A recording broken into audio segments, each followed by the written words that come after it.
कहानी 1994। हम बात कर रहे हैं नेल्सन मंडेला की। ये खाली एक पॉलिटिकल सेरेमनी नहीं थी, लेकिन ब्लैक्स को कोई भी राइट नहीं मिलता था। अब सेकंड मिस्टेक जो थी, जो ओथ ली गई 1994 की, एक आदमी पूरे सिस्टम से लड़ गया, 27 साल की जेल, और उसका गुनाह सिर्फ ब्लैक होना। जब वो बाहर आया, सबसे पहला काम उसने किया अपने एनिमीज को माफ करना। हम बात कर रहे हैं नेल्सन मंडेला की, और यही कहानी है हमारे इस चैप्टर की, Nelson Mandela a long walk to freedom.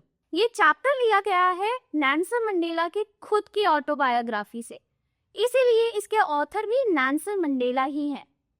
Nelson Mandela एक हीरो थे जिन्होंने इतनी लंबी स्ट्रगल के बाद भी फाइनली साउथ अफ्रीका को फ्रीडम दिला रही थी, और फर्स्ट ब्लैक प्रेसिडेंट बने साउथ अफ्रीका के।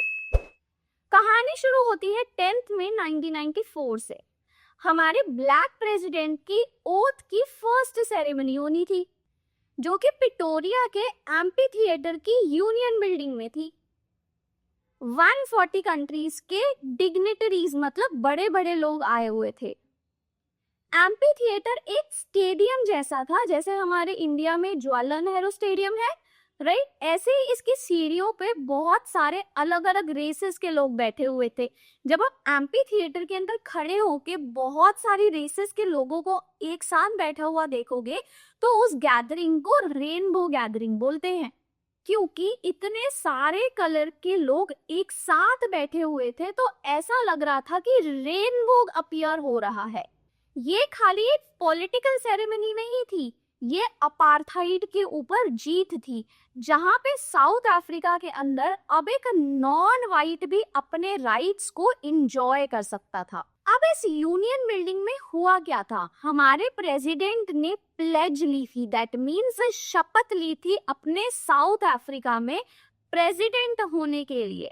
नेल्सन मंडेला बने साउथ अफ्रीका के फर्स्ट ब्लैक प्रेसिडेंट, और डी क्लर्क एंड थाबो बेकी बने first and second deputy president. अब जो नेल्सन मंडेला ने अपनी शपथ ली थी, उसमें उन्होंने अपने सिटीजन से जो वादा किया था, never never and never again shall it be that this beautiful land will again experience the operation of one by another. मतलब अब कभी भी ऐसा नहीं होगा। उन्होंने नेवर नेवर एंड नेवर उसके ऊपर फोकस किया था। ऐसा अब इस लैंड पे कभी नहीं होगा कि कोई एक व्यक्ति दूसरे व्यक्ति के ऊपर अपना ऑपरेशन मीन जुल्म ढा रहा है। इसी को ऑनर करने के लिए मिलिट्री के भी जेट्स ने अपने न्यू नेशन के फ्लैग के कलर्स को डिस्प्ले किया। और कलर्स क्या थे? RGB, GB। RGB means red, green, blue, and GB को आप याद कर सकते हो ब्लैक और गोल्ड से। और साथ में ही 2 नेशनल एंथम्स गाए गए थे। अब आप सोचोगे नेशनल एंथम तो एक ही होता है, यहाँ पे 2 नेशनल एंथम थे, एक जो पुराना चलता हुआ आ रहा था और एक नया इंडिपेंडेंट साउथ अफ्रीका के लिए। पुराना वाला नेशनल एंथम व्हाइट्स ने गाया था और नया वाला नेशनल एंथम ब्लैक्स ने गाया था, जो कि सिंबलाइज करता था equality in new south Africa. यहाँ पे नेल्सन मंडेला को रियलाइज हो गया था कि इस लड़ाई में वो अकेले नहीं थे, बल्कि उनसे पहले भी बहुत सारे लोग थे जिन्होंने इस स्ट्रगल में अपनी जान गंवाई थी, जैसे कि ओलिवर तांबो। और उन्होंने कहा था, I was simply the sum of all those African patriots who had gone before me। मतलब मैं भी उन्हीं पेट्रियट्स में जुड़ जाता हूँ जो मुझसे पहले इस स्ट्रगल में शहीद हो चुके हैं। फिर उन्होंने ये कंक्लूड किया था, I learned that courage was not the absence of fear but the triumph over it। तो करेज का मतलब सिर्फ ये नहीं है कि डर का ना होना, बल्कि उसके ऊपर जीत पाना। अब चलो बात कर दें ये चैप्टर हमें क्या सिखाता है। पहला, struggle for freedom. Nelson Mandela ने बहुत स्ट्रगल करी थी अफ्रीका की फ्रीडम के लिए। उन्होंने अपार्थाइड के लिए लड़ाई करी थी। पूरा चैप्टर तो पढ़ लिया, लेकिन अपार्थाइड का मतलब ही नहीं पता चला। अपार्थाइड मतलब रेशियल डिस्क्रिमिनेशन, अपने स्किन कलर के ऊपर जो डिस्क्रिमिनेशन, भेदभाव होता है, उसको हम अपार्थाइड बोलते हैं। जब डिस्क्रिमिनेशन होता था पूरे सिस्टम में व्हाइट्स एंड ब्लैक्स में, व्हाइट्स सारे राइट्स इंजॉय कर सकते थे लेकिन ब्लैक्स को कोई भी राइट नहीं मिलता था। सेकेंड, रीडिफाइन किया नेल्सन मंडेला ने करेज को। दैट मीन्स खाली फियर ना होना नहीं करेज होता है, बल्कि उसके ऊपर जीत पाना, सिस्टम के अगेंस्ट डरने के बावजूद भी वो लड़े। Third, twin obligations. Twin obligations means उनके दो कर्तव्य थे, एक अपनी फैमिली के प्रति और दूसरा पब्लिक, दैट मीन्स अपने लोगों के प्रति। तो एक ड्यूटी उनकी फैमिली, बच्चे, उनकी पर्सनल लाइफ और दूसरा उनकी सिटीजन्स। अब इस चैप्टर की कुछ इंपॉर्टेंट लाइंस जो कि हमारे बोर्ड एग्जामिनेशन के लिए बहुत इंपॉर्टेंट है। First, I learned that courage was not the absence of fear but the triumph over it. Nelson Mandela ने यहाँ पे खाली अपने डर को नहीं हटाया था बल्कि उस पे जीत हासिल करी थी ताकि वो अपने लोगों के लिए लड़ाई कर सके, देश से अपार्थाइड को हटा सके और उनको फ्रीडम दिला सके। I was simply the son of those African patriots who had gone before me. उन्होंने अपने आप को भी उन लोगों में ऐड कर दिया था जिन्होंने उनसे पहले भी स्ट्रगल करी थी देश को इंडिपेंडेंसी दिलाने। The oppressed and the oppressor alike are robbed of their humanity.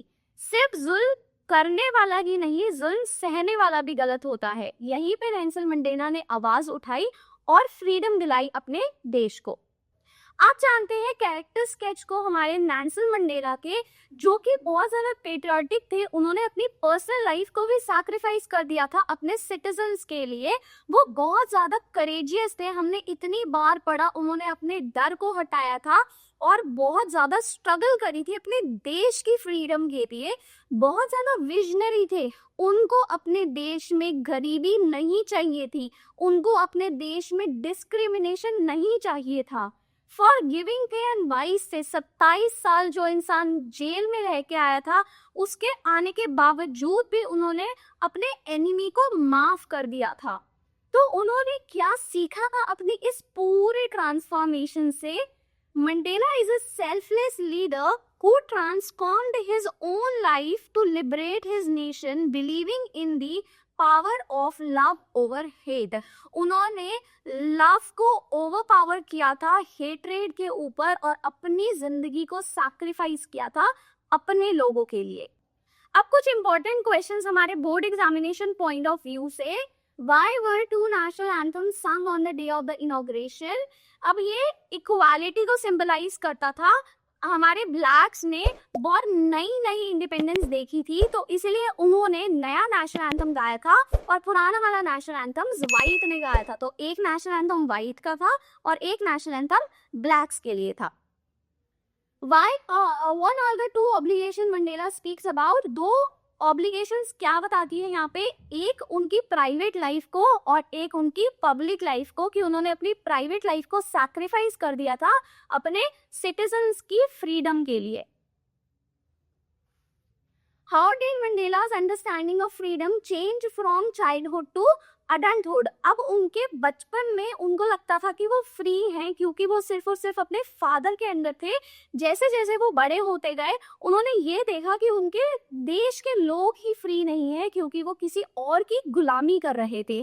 तो उन्होंने अपनी जवानी में ही ठान लिया था कि वो फ्रीडम के मतलब स्ट्रगल करेंगे, किसके लिए? फ्रीडम के लिए। How did Mandela's understanding of freedom change from childhood to adulthood? बचपन में उनको लगता था कि वो फ्री हैं क्योंकि वो सिर्फ अपने फादर के अंडर थे, बट जैसे जैसे वो बड़े हुए उन्होंने देखा कि उनके लोग जो है, देश के लोग जो है, वो भी आज़ाद नहीं है। तो उन्होंने सिर्फ और सिर्फ अपनी आज़ादी के लिए ही नहीं लड़ाई करी, बल्कि अपने देश के लोगों की आज़ादी के लिए भी लड़ाई करी। वो चाहते थे freedom for everyone. As a student, he wanted transitory freedom for himself. जैसे वो स्टूडेंट थे तो उनको अपने लिए फ्रीडम चाहिए थी, बट जैसे जैसे वो बड़े हुए ही realise his people were not free and he yearn for the greater hunger of honourable freedom for everyone. तो बड़े होते गए और उन्होंने ये रियलाइज किया उनके देश के लोग भी फ्री नहीं हैं, तो उन्होंने उसके लिए भी लड़ाई करी ताकि अपने लोगों को भी वो फ्रीडम दिला सके। Oppressor is a prisoner of hatred, explain. अब यहाँ पे जो ऑपरेसर है बेसिकली जो जुल्म ढा रहा है लोगों के ऊपर, लोगों को कैद करके रखा हुआ है, वो लोग फ्री नहीं हैं। तो बेसिकली खाली ऑपरेसर जो है वो अपनी सोच से ही बना हुआ है, जैसे वो लोगों को दबा के रखता है, लोगों को कोई काम नहीं करने देता, उनके राइट्स नहीं देता। ये लाइन पे यही बताती है कि जो ऑपरेसर है उसकी सोच भी उतनी ही बाउंडेड है जैसे वो लोगों को रखता है। अब यहाँ पे कुछ कॉमन मिस्टेक्स देखते हैं जो बच्चे करते हैं चैप्टर के अंदर। वो सोचते हैं कि नेल्सन मंडेला ही थे जिन्होंने लड़ाई करी थी अपार्थाइड के लिए। नहीं, उनसे पहले भी बहुत सारे लोग थे जिन्होंने अपार्थाइड के लिए लड़ाई करी थी। अब सेकेंड मिस्टेक जो थी, जो ओथ ली गई थी वो जोहान्सबर्ग में नहीं बल्कि यूनियन बिल्डिंग के एम्पी थिएटर में ली गई थी, पिटोरिया के अंदर। अब यहीं पे हमारा चैप्टर खत्म होता है। आई होप आपको अच्छे से समझ में आया होगा। डिटेल चैप्टर पढ़ने के लिए मेरी लॉन्ग वीडियो पे जाके देख सकते हो। For more shorts do like share and subscribe binary trees.